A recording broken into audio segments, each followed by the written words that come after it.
Hello, everyone, and welcome back to Beyond the Ballpark. As always, I'm your host, Patrick Moran, alongside Brendan Cunningham. And today we got plenty of headlines to run through. Some off-season activity for many ball clubs, whether that be trade or free agency. We'll be breaking down all the major moves, as well as talking about the winter meetings that are happening this week as of the time of recording. And we'll make a big prediction that we think could happen as these GMs are talking amongst each other. But first of all, before we dive into everything, Brendan, how's life been? It's been a while. It has, but it's been going great for me, and Pats are still rolling somehow. Drake May's being Drake May. I love it. Even the Celtics are playing all right. How about you, though?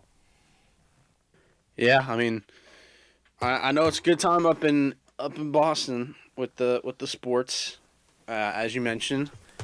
Baltimore a little bit scarier, but hoping that things can stick with the Ravens and stuff.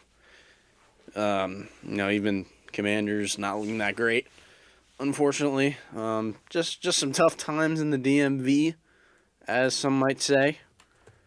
But yeah, it's been okay. Wizards are a wizard. Pretty straightforward there. They're just not good at basketball. But we're not here to talk about basketball. Go find a basketball podcast if you want those breakdowns. Baseball. Dylan Cease is a $200 million pitcher. I believe it was 7 years, 210. If I'm looking at the contract correctly. Yeah, 7-year deal with Toronto.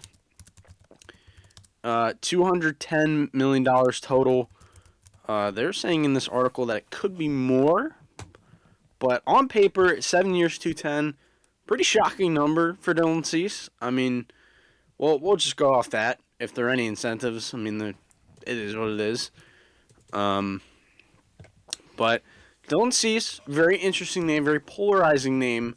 He's had quite a tumultuous journey to get here, through trades and rumors and all that good stuff.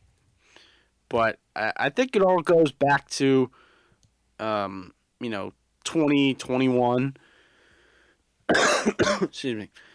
When he threw 165 innings in his career, he had a ERA plus 112, 3.91 ERA. And then in 2022, I remember thinking he should have won the Cy Young. He was that good. He's right there for that award with a 2.20 ERA and 184 innings, 227 strikeouts. And then in 2023, doesn't quite look the same, 4.58. Similar strikeout numbers, 200 plus, but 177 innings, a little bit of a dip. And then he gets traded over to the Padres, kind of a domino effect of the Juan Soto trade. The Padres used some of the pieces they got back from the Yankees in order to get Dylan Cease in their rotation. He has a nice bounce-back season, puts up about a 3.5 ERA for the Padres in 189 innings for San Diego. And then 2025, not great, 4.55 ERA in 168 innings. And, I think just the overall takeaway with him is that it's kind of a roller coaster. You're going to have these amazing Cy Young caliber seasons, really good years, and then you'll also have some years that don't look as good. But there's no denying that the stuff is absolutely electric for him, and he's just kind of got to figure out where it's going. He's struck out 200 plus batters every single season since 2021, pardon me, which is electric, but at the same time, the walk issues are certainly there. He's been sitting in that 60 to 70 range since 2021. It's interesting, but at the same time, he also has the innings total he's been able to make, those 30 plus starts, 32 to 33 every single year since 2021. So in a weird way, I think there's some volatility, but there's also some security as well with him being a workhorse. Brendan, what did you make of this deal when this came across the ticker right around Thanksgiving? It was very shocking. I mean, you don't see these kind of deals get done this early, for this amount of money, like you said before Thanksgiving. It's a surprise. I mean, Dylan Cease is a very good pitcher. Obviously, this year wasn't his best, but we've seen the past. He's a big strikeout guy. ERI has been climbing the last couple years. I know you mentioned that, but it's a move for a team that just made the World Series. Still wants to compete, and they're spending money. We know the Blue Jays got a lot of money, and then they really think that Dylan Cease is the answer for this team. I'd say it's a good move for a team trying to compete. You take a swing on the guy who's just like 2 seasons ago was the best pitcher in the game. So I think it's a great move, even if it might be a little bit overpay. It's what you got to do to win. So I'd say it's overall a good move. I would agree. I think it's very promising that the Blue Jays are keeping their foot on the gas and they're continuing to push those chips in, which is a really good sign for them as an organization. And it's really a good sign of their fans that they want to keep competing. This team is going to stay relatively the same. I know that Bo Bichette, looming, hanging in the balance, what's going to happen with him. But they reinforce a area that is very important in today's game. Would you agree that the floor is better than what people give it credit for? Right, and the fact that he's just going to be able to give you innings, even if it is in an ugly 4.5 ERA, for him with flashes of brilliance. If he kind of hits, if crap hits the fan for him, and also with that crazy upside. Yeah, I mean, I feel this season was as worse as it's gonna get for Dylan Cease. And this isn't gonna happen every season. That's what I think. So it's definitely a good shot for them. The strikeout numbers are gonna be there for this guy. So it's just bring that ERI is the problem. So I think he's gonna bounce back, real bounce back season this year, for him. Yeah, I would agree. Absolutely. I think he's a great bounce back candidate. We'll just take a quick look at the depth chart for them. They got some starting options, no doubt. You have a Kevin Gausman. I believe he's in the last year of his contract. Dylan Cease plugs right in there. Shane Bieber in there. Trey Savage, Jose Barrios, all proven starters. Oh, not Savage, but we saw his brilliance in the postseason. And, Jose Barrios rounding out that rotation just with the amount of innings. It's a pretty durable rotation, all things considered, aside from, Shane Bieber hoping to bounce back. He's given innings in the past, but obviously coming off of, Tommy John surgery, that's pretty tough. And then Trey Savage, just a young arm. We don't know what we're going to get.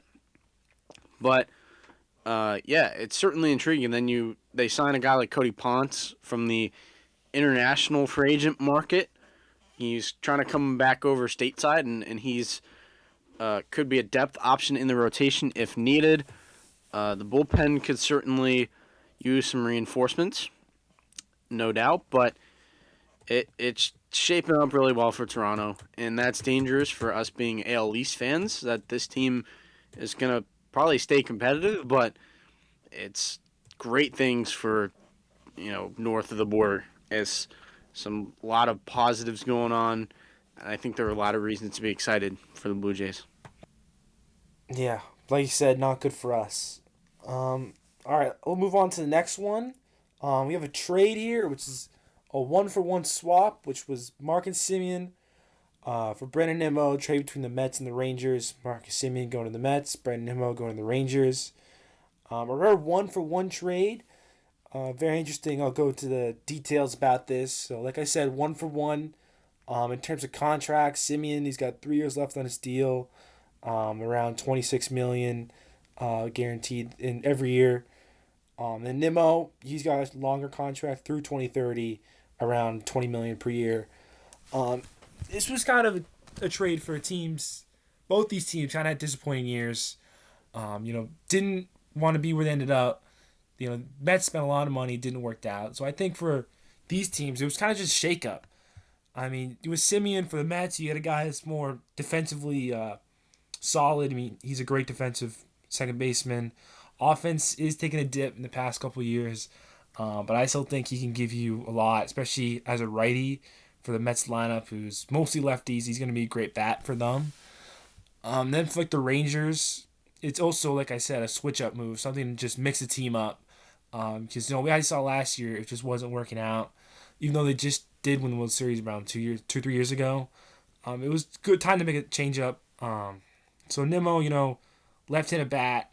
I know the general manager spoke very highly of him. He thought he was an underrated player. So I think he likes him. Brandon Nimmo, he's a fine player. I do think he's decent. The bats, it's 25 home runs, 262 average, very solid. Defense is okay, but it's a good outfit for the Rangers, and especially getting off a guy like Simeon who is 35. You don't know what that offense is going to be this year. I think it's a good trade I'd say the Rangers won this. Yeah. Excuse me. Sorry with the cough. It's an interesting contract swap, no doubt. The Marcus Simeon, a defensive-oriented player, that was something that the Mets needed help with last year. They weren't exactly efficient in that department, and now you have a really good middle infield with Marcus Simeon playing second, Francisco Lindor playing short, and I think it's kind of a more savvy move from the Mets' perspective because you're getting about league average offense, right? Baseball Reference says that he had a 97 OPS plus last season. 669 OPS. That's not great. 15 home runs, 230 average for him. He's kind of aging a little bit, but the floor is pretty decent, right? If you're getting a 2 to 3-1 player here, you're kind of willing to take that on if you're a Steve Cohen, and it's lesser of commitment, right? You mentioned that he has only 3 years left on his deal, so the Mets can get out of that contract quicker than the Rangers can with Brandon Nimmo, who has 5 years left on his contract. But I do think the Mets, they're downgrading the outfield with this move because I think Brandon Nimmo can just do a lot of things at an above average level, and those players are valuable in today's game, where he's just gonna have a really safe and sound profile.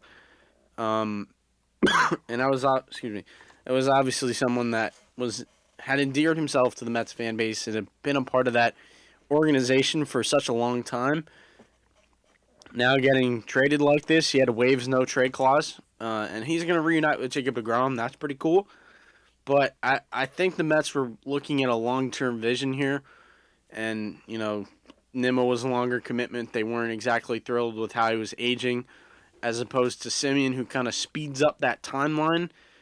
I think the Mets are trying to work smarter, not harder. We'll see if it pays off, but, Brandon Nimmo, it is a decent player to give up, and it's tough to see a guy like that go with the production, with the sentimental value, but hopefully the Mets maybe have a vision to replace him in the outfield. I know they have Carson Bench kind of waiting in the wings in the farm system. He's a really good prospect for them. I've heard a lot of great things around the baseball industry for him. So they could be potentially looking to plug him in, get younger in that aspect. Or they could be trying to make a splash in the outfield. And there are some, bats available in the outfield market. So any direction that they can go, maybe these players just needed a change of scenery, and they got it in this trade. Yeah, for sure. Both good players. Definitely right now. It's just different visions for these teams. That's a good way to wrap it up. Yeah. And you said you'd rather have Nimmo, you think, right now? Yeah, I mean, Simeon at 35 that's a little scary for me. He's making all this money. We saw the offensive dip. It's just, I don't know, could it get better? Yes. Do I see that happening? No. It's just, are you going to get that same, or is it even going to get a little worse? I do think that defense is elite, and that is something the Mets need. But I think I'd just rather have Nimmo in this situation for the Rangers, in that outfield. Even though he is aging a little, not as Mets thought, I think he's just better right now for these teams. Yeah, I could see it, but again, like it's you're trying to save some money potentially. I'm trying to look up the contract value of these guys. I know you mentioned the longevity that they have on these deals, Yeah. The- but the exact pay exchange was so it's 20. It looks like it's $26 million for um 20 24 to $26 million for Simeon. But obviously that's over a shorter period of time, as we have established, and then a Brandon Nimmo, who's in Texas. He's got He's 20.5 of he's the got next. about so he's got about $20 million left per year, 19.2 to be exact. So yeah, the Mets are taking on a little bit more money, but in terms of AAV, but overall it's excuse me. Overall, um, the Mets are saving some cash long term. So it'll be interesting to see what the Mets can do with that money, trying to get younger.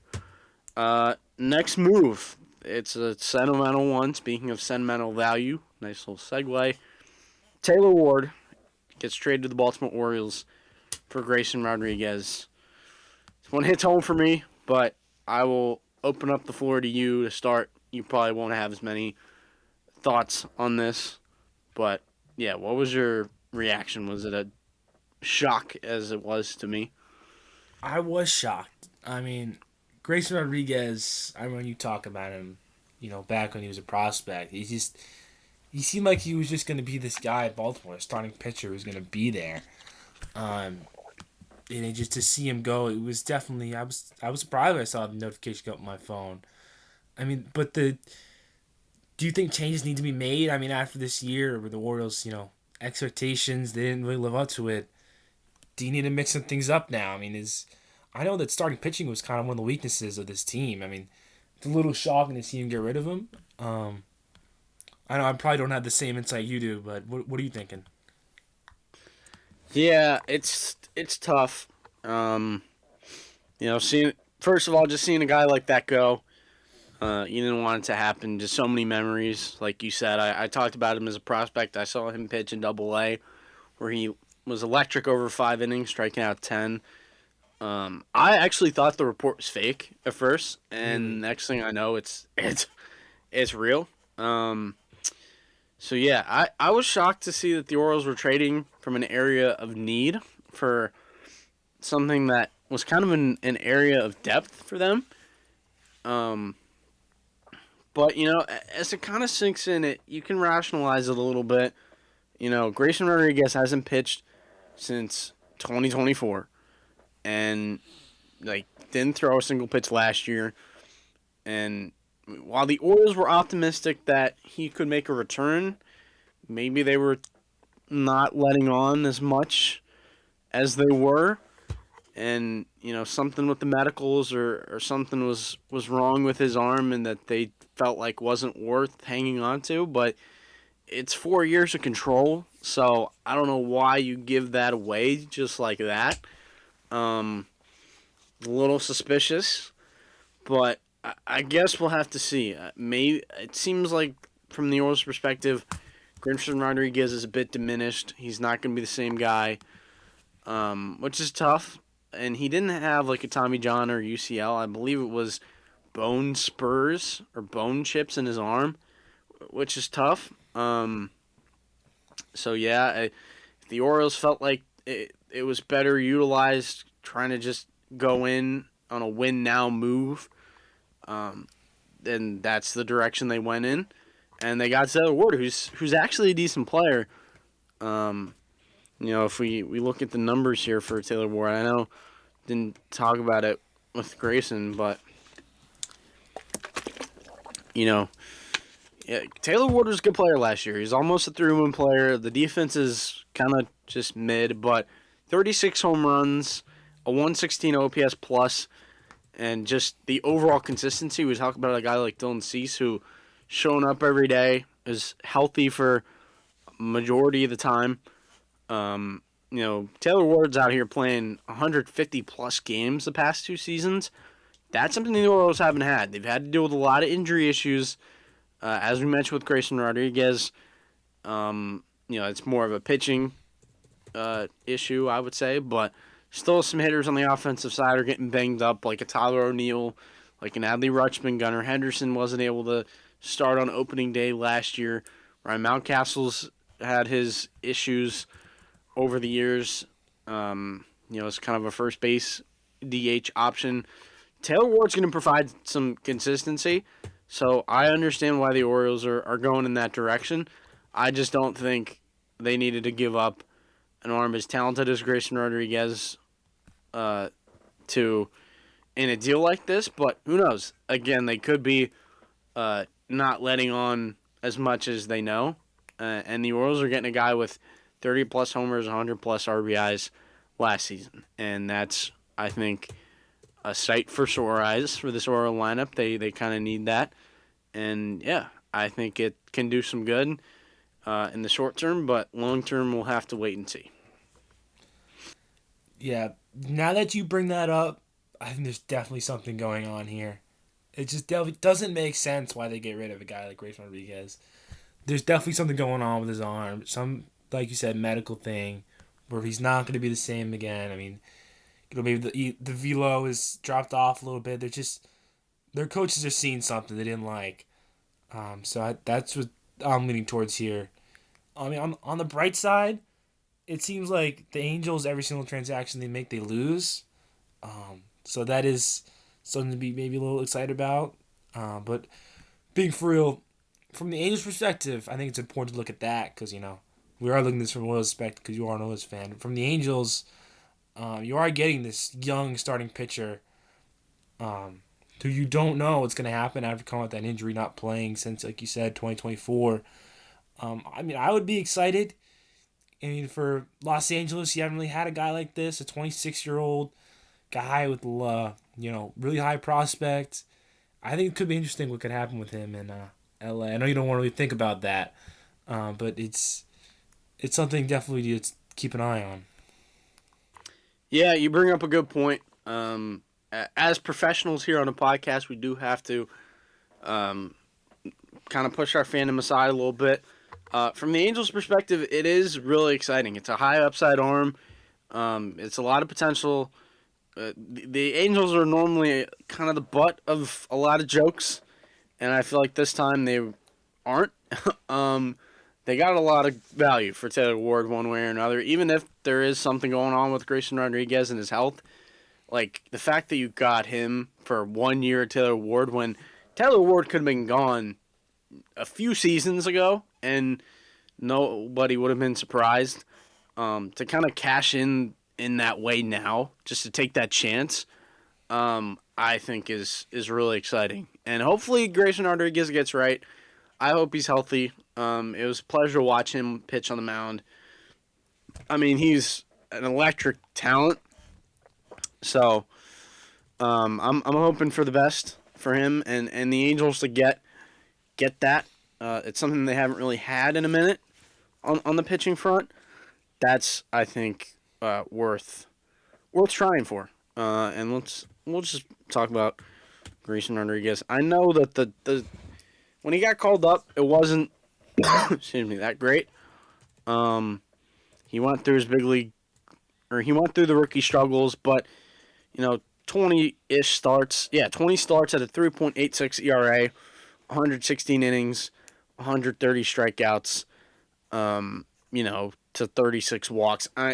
There's a lot to like if you can get him healthy, and that's a really good pickup for the Angels, no doubt. Yeah, for sure. Now move on. We're staying in the AL East. We're going to my team, the Boston Red Sox. Trading for Sonny Gray from the Reds. I'll give you the details here. So, Sonny Gray waived his no trade clause.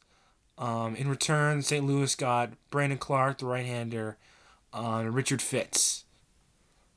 Those I kind of like those two. We kind of got a lot of young pitching coming up right now. So maybe it's good to unload. And I do think, going to the trade, Sonny Gray is a good asset for this team. In the rotation, you break it down. We have the ace, Garrett Crochet. We know that. One of the favorites for Cy Young. We have him. But that number two it's just, we don't want. Brian Bayo was, he was good last year. I think there's just a lot of questions of, is he that number two? Is he a 2 or 3? That's the biggest question. And then that number 3 also has not been solid. I mean, Cutter Crawford went down last year, but Cutter Crawford knows Hunter Dobbins. But Cutter Crawford, I don't know if I really love him. Giolito's a free agent right now, so that's a problem. And I think Sonny Gray is a veteran pitcher for this rotation is very important. Just overall, this rotation is very young. You got guys like Peyton Tolle and Connolly Early. I think I have a lot of talent, but I just don't know if I can trust them with the amount of innings they were expected before this trade. So I think this is a very good deal for the Red Sox. Let me look at the contract. I don't know if you had that open. I don't, though. I do think I was looking at the prospect side, but I got you on the I'm getting it now. Contract. Let me see. That's loading. It's about. Okay, so he's got $35 million this year and $30 million next. It's a team option. $30 million next year. Okay. With a $5 million buyout. So $35 million is a lot of money for this year for a 36-year-old. And then you get the team option there. That's decent. For a guy that could maybe be the number 2, I think that's a pretty good deal. I would like him as number 3. I think Bale's going to take another step this year. You just look at Sonny Gray's numbers last year in 2025. He played in 32 games, 180 innings, 4.2 ERA. Strikeouts, he had 201, so he's a big strikeout guy. And he was second Cy Young 2 years ago, which is pretty good. And then that ERA, I think, just bring that down. He's still a very solid pitcher, in my opinion. Yeah, I would agree. Even at 36 years old, it's still a valuable arm. And just the established veteran, kind of on an upstart Garrett Crochet, who is a beast, but he's still, excuse me, on the younger side. That gives you, Sonny Gray, Brian Bayo, Cutter Crawford, Patrick Sandoval behind him. Maybe if you the recent addition of Johan Oviedo, if you want to use him in a starter role, you can look at that. And then you have the guys that you mentioned, in the farm system, Connolly Early, who we saw him start a playoff game, and then a Peyton Tolle, another great pitching prospect. I think the Red Sox definitely have some options. And then, Hunter Dobbins as well. He showed some positive things at the big league level before getting hurt. I think the Red Sox have a lot of just major league ready options right now to, fill out the rest of the rotation. And now it's a Garrett Crochet, Sonny Gray, Brian Bayo, Cutter Crawford. I think that's a pretty good baseline. Maybe you can improve on that. Maybe look to add some other pieces to that starting rotation at this winter meetings. But, for now, I think the Red Sox have set a solid baseline. And you look at the prospect return, you have a Brandon Clark going back to St. Louis in this deal. He made 14 starts in the minor leagues with 38 innings, so some serious inning management in his first professional season. 60 strikeouts in those 38 innings. Maybe he can turn into something for St. Louis, but I think it was a good shot to take. For Boston, not going to impact them in the near future. Not going to really be knocking on the big league door, I don't anticipate. So I think for the Cardinals, it made sense to pick him up because you know that in 1 or 2 years you can throw him into the bullpen. But for the Red Sox, that's something you're willing to let go in a trade. And then you have Richard Fitz, just a guy who can give you some innings at the big league level. We've seen him do that already. He threw a lot of innings as a minor leaguer. 152 innings in 2023, 116 in 2024. Um, you know, plenty. He can shoulder some innings, no doubt. That helps you get through a regular season. That's valuable, and I think the Cardinals picked up some pretty good assets in this trade, and then Sonny Gray's helping the Red Sox win now. So I think the Red Sox, it made sense. They kind of traded some surplus, and in return they got a established veteran arm who may be 36, but it's not a long-term commitment. You can decide to buy out the deal next year if you don't think it went that well. And he already said in an interview that he never wanted to go to the Yankees, and he's happy to find any way to beat the Yankees. So, yeah, that's a pretty exciting mantra to have. Yeah, I mean, what do these mean for like the Cardinals in this situation? I mean, for a team that made the playoffs. I mean, granted they got killed by the Dodgers, but does this mean they're kind of stepping back this year? Is that what you're getting from this? I think the Cardinals are pretty much ready to tear it down, if I'm being honest. Right, Heimblum is now in the driver's seat with this squad, and that's I think he's going to be ready to pounce, and that's something that he's good at, and I think he could be moving some veteran names like a Nolan Arenado and at the or not at the deadline, but at the winter meetings. So yeah, I think there's a lot of good potential going on here for what St. Louis could do as kind of a bit of a retooling moving forward. Right. All right. That would bring us to the next thing. We have Devin Williams to the Mets. You want to get a start on that? Devin Williams to the Mets. That's pretty good. I think it's a good pickup. Let me just Google the contract value. My computer froze, so I'm crunching it a little bit. But it's really interesting that the Mets are making this move. That Edwin Diaz could not be returning. That's an interesting perspective for them. They could be looking at life without Edwin. So, yeah. It's a 3-year deal, I believe, if I have this contract right. Yep.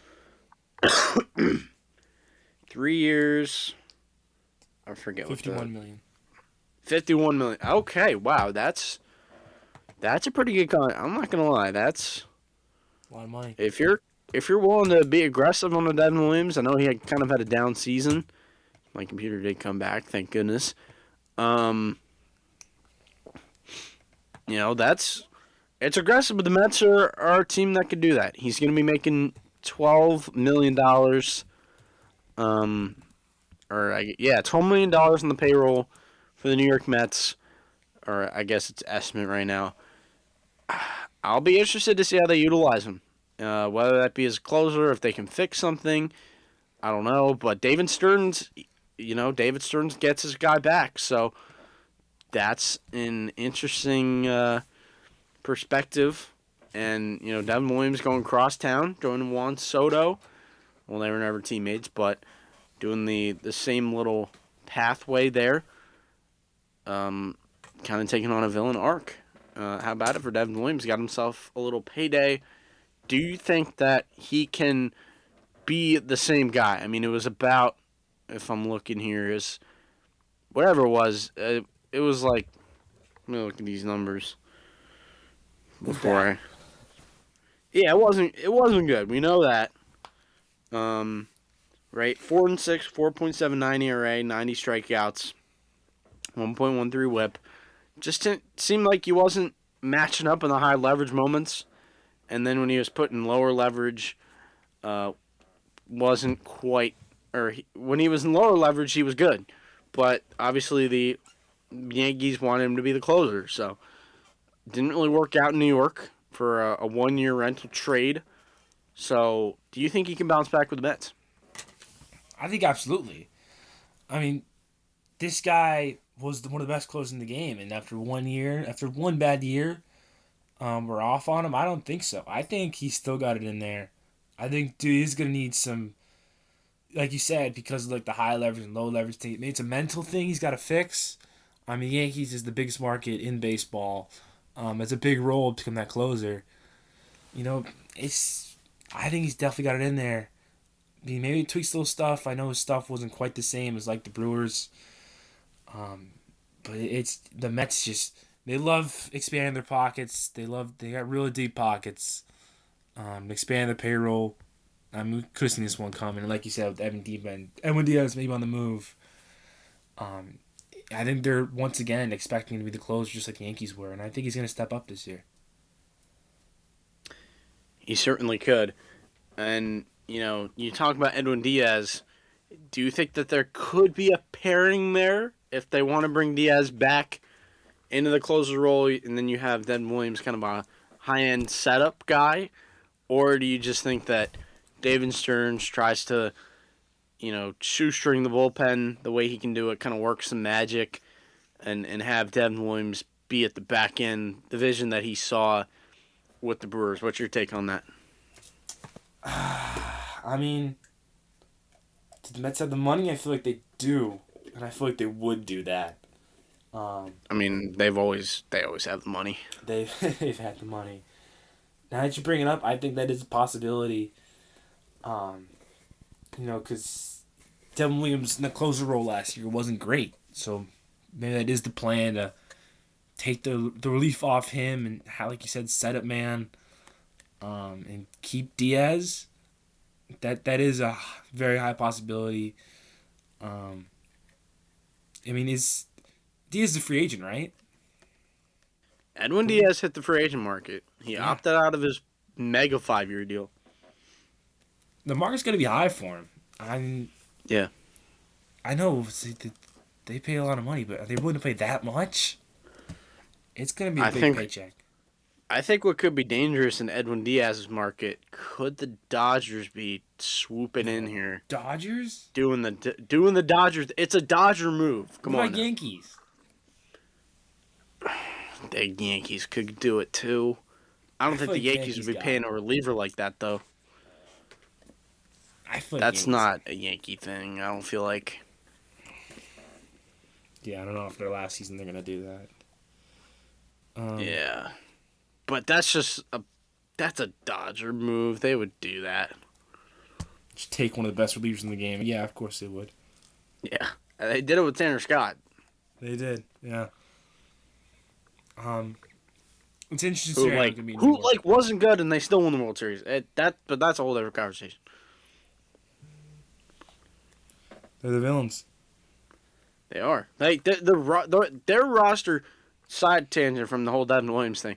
Their roster was fractioned, right? Guys didn't perform well, and starting pitcher injuries, whatever you want to call it, and they figured it out. The bullpen was not that good on paper, and they still won a World Series. I mean, you need Ohtani, you're fine. You don't need anything else. That's also true. But back to the Devin Williams point. Yeah, I'll be fascinated to see what he could do in Queens. It could be a evil kind of clapback, bounce back against the New York Yankees. Or, the same trend could continue. I don't know. One bad year, writing him off, I don't know if I buy that. I would love it. If it would be just so great. Yankees fans would be so upset if this guy just turns back to what he's with the Brewers. That's true. The Airbender in Queens. Yeah. That'd be cool. Next move, or not only move, but 4 players accepted the qualifying offer. It was Gleyber Torres, it was Shota Imanaga, Brandon Woodruff, and Trent Grisham. All of them could have hit the free agent market. They were given the qualifying offer by their teams, and they accepted it. So they return on the 1 year about $22 million on for salary. That was a shockingly high number. It doesn't feel like a lot of players who get tendered a QO actually take it. So I feel like there could be something going on with the lockout, just some uncertainty, and the 1 year deal allows for more flexibility. So yeah, I and those players are kind of in the middle somewhere. They're right. All of them are kind of 3-4 year caliber players at this point in their careers. So yeah, but the question I pose is who missed out on potentially the biggest bag? I think Trent Grisham's right there. I mean, for a guy that put up one of his best, probably the best season, his best season of his career. He's not even close. 34 home runs. I mean, 235 average. Fit really nice in these Yankees lineup. I feel like if he didn't accept that, he could have got it back from the Yankees. I mean, a team, they're the Yankees, spend a lot of money, and they need him. He was a big part of that team. I know he's hitting like leadoff in like in the playoffs. I mean, they couldn't have let him walk. Being how instrumental was the You're team. cutting out a little bit, but we'll get back to you soon. Yeah, I mean Trent Grisham. It was a career year for him. I believe it was 30+ home runs. That's certainly a good thing. And he could have gotten himself a nice little contract. Teams will always go after hitters on the free agent market. Yeah, I mean the pitchers, I think it was fine. Like even Aga Woodruff, they're kind of in their, past their prime in their careers. Well, not past their prime. But yeah, kind of. But yeah, it makes sense that they're taking a nice, handsome 1 year deal. And then a Gleyber Torres, also a little bit surprising that, he's stuck on a 4 year, or he was kind of in that middle range as well, 4 year, 3 year contract. But, wants to go back to Detroit. So, credit to him. I think we'll wrap it up there. We have lost Brennan, unfortunately, but we'll save the winter meeting talk excuse me, for a later date. After it's all over this week, the teams are currently meeting in Orlando, Florida. So we'll wait and see what happens. There could be some big moves. Could be, starting pitchers off the board, trade market, trade candidates, all good stuff coming your way. We'll try and do our best with the off-season content. Thank you guys so much for tuning in as we check in with what's happened so far, and we hope that there is plenty more to come. Thanks so much for listening, and we will see you next time.